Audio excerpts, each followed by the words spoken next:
So everyone has been requesting a start to finish with my sourdough starter, prep, baking, all of that jazz. So I thought I would do that for you guys today. So this is my starter. It's been overflowing, but I took this out last night at around 9-10 o'clock last night, and then I fed it this morning at about 8 a.m. and it is now almost 4 p.m. So what I'm going to do now is I'm going to mix my flour and water together, and I'm going to leave that for about an hour before I actually add my starter to that mixture. So what I usually do is 1,000 grams to 720 mils of water. That's to make 2 loaves of sourdough bread.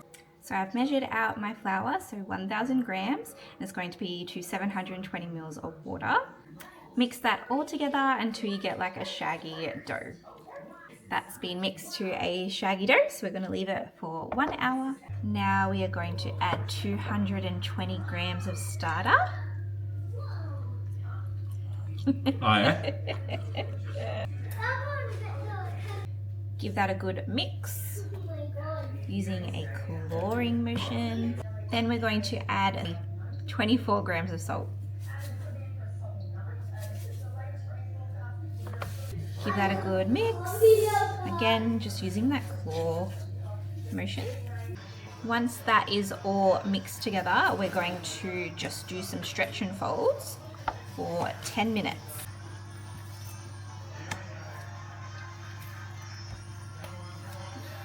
Now we are going to cover this up for 1 hour, and then we'll come back and do another set of stretch and folds. It's been 1 hour later, our first set of stretch and folds.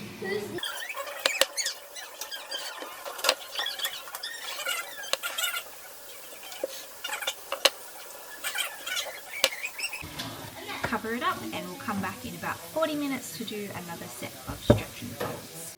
So it's been about another 40 minutes, so we're going to do our second lot of stretch and folds. So I like to do coil folds.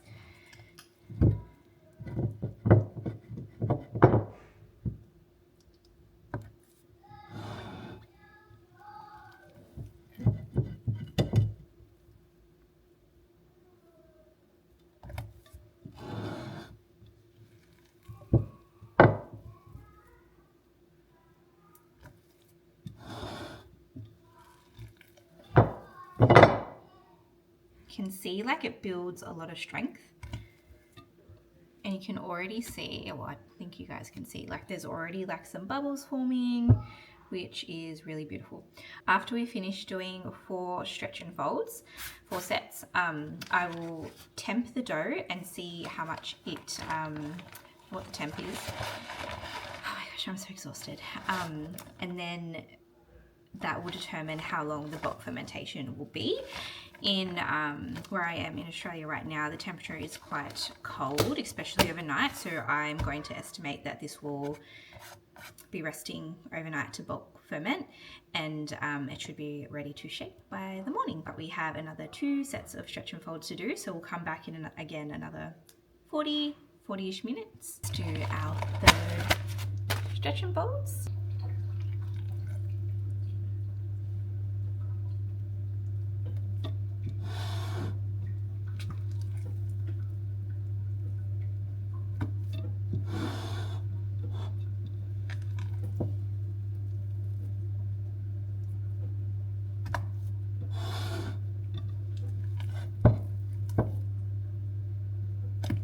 Up to our last set of stretch and folds.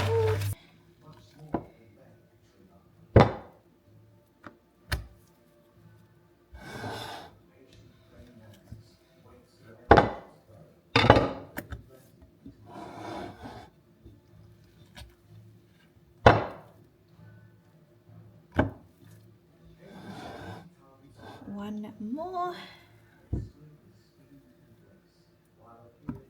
About 21 degrees. So you're looking at about 8 to 12 hours of bulk fermentation.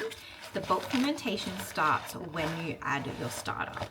So I added my starter probably around, what time was it? 4:30 p.m.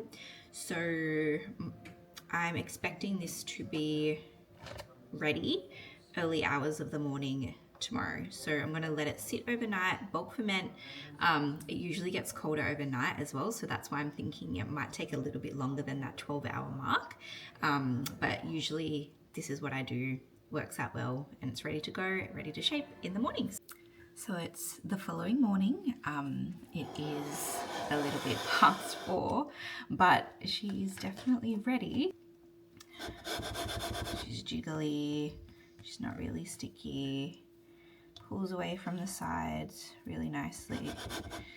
Probably a little bit over fermented, but she's still going to turn out good anyway. So this is the fun part. So I just dust the bench with some flour.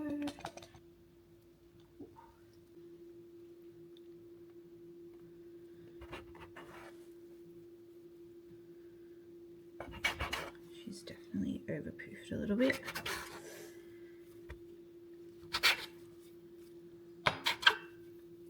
One, two, three. And then what I do is I do like a pre-shape, let them rest for about 10 minutes on the bench.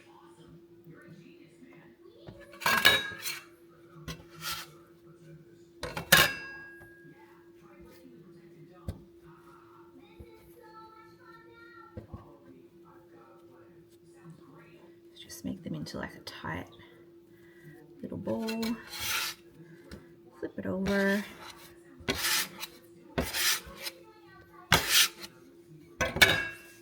Does not need to be perfect.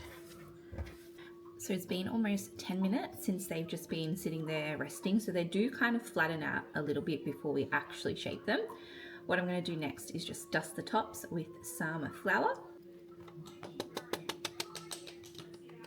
So these were bulk fermenting for about just over 12 hours, so it's probably a little bit over, but that's okay. They're still going to turn out really good.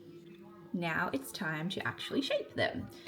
So what I do, I've dusted them with flour, just going to flip them over, and I kind of like spread them out into like a rectangle or square, just to get a little bit more kind of like surface,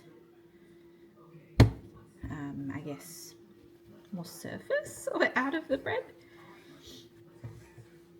Doesn't have to be perfect. I shake it sometimes I don't, but like that's kind of what it looks like.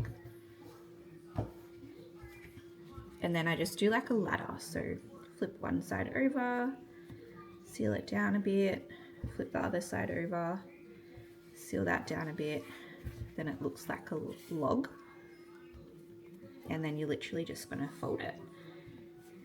So I fold it like this, tuck the sides in as I'm going, pull tension. Tuck it in, tuck the sides in as I'm going, pull tension. Like so. And then we just make it into a nice little ball, doing some tuck and rolls. So creating that tension helps get a really good rise in the oven.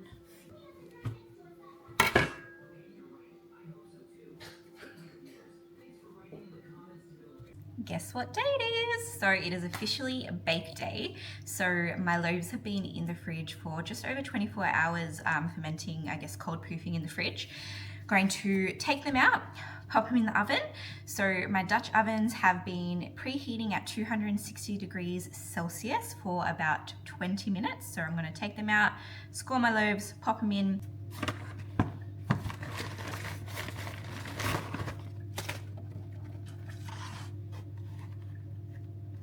So we're just going to flip this out. Beautiful. Voila. And then we are going to score it.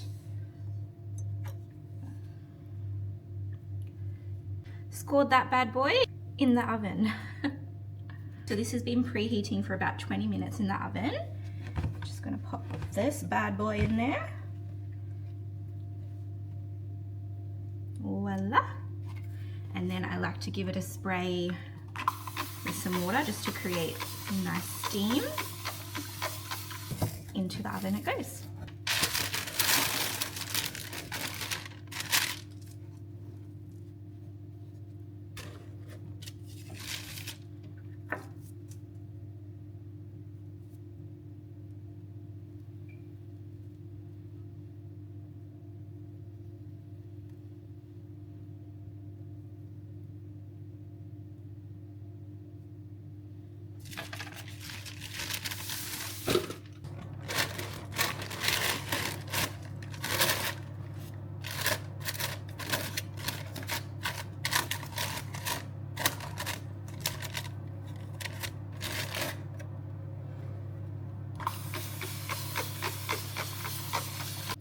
So the loaves have been in the oven for 25 minutes. I'm going to take them out, turn the temp down to 230 degrees and cook them for another 25 minutes. And that's just to get that nice golden brown color. Back in they go. And voila, they are all done.